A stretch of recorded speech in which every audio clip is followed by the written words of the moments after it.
অনৈক্যের master mind হিসেবে তিনি খ্যাতি অর্জন করেছেন। সেই মাহফুজ আলমের পদত্যাগ এবং একই সাথে দুর্নীতিগ্রস্ত উপদেষ্টা আসিফ মাহমুদের পদত্যাগ, এছাড়া উত্তরে একজন জঙ্গি নিষিদ্ধ সংগঠনের নেতাকে ঢাকা উত্তর সিটি কর্পোরেশনের প্রশাসক হিসেবে আসিফ মাহমুদ নিয়োগ দিয়েছেন। এই তিনজনের পদত্যাগের দাবিতে আজকে যুব অধিকার পরিষদের বিক্ষোভ সমাবেশ। এই সমাবেশে যারা উপস্থিত হয়েছেন আপনাদের সকলকে ধন্যবাদ।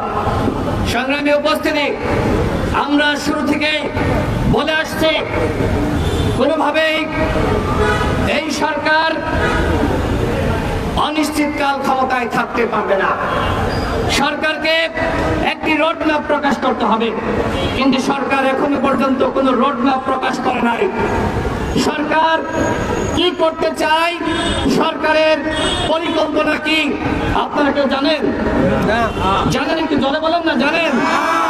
আমরা কেউ সরকারের পরিকল্পনা জানি না। একটি রাষ্ট্র কি এইভাবে অনিশ্চিত গন্তব্যের পথে হাঁটতে পারে? বন্ধুগণ, একটি রাষ্ট্রকে পরিকল্পনা মাফিক চলতে হয়। এই সরকারের বয়স এখন 10 মাস।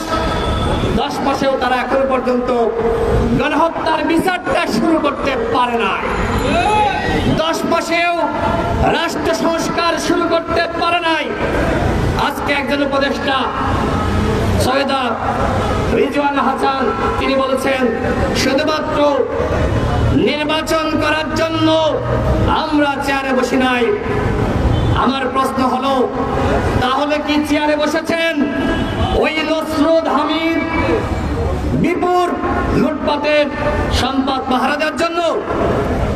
গণমাধ্যমে নিউজ এসেছে না, ইনকলাবে নসরুল হামিদ বিপুর লুটপাটের সম্পদ পাহারা দিচ্ছে আমাদের সৈয়দা রিজওয়ানা হাসানের হাজবেন্ড।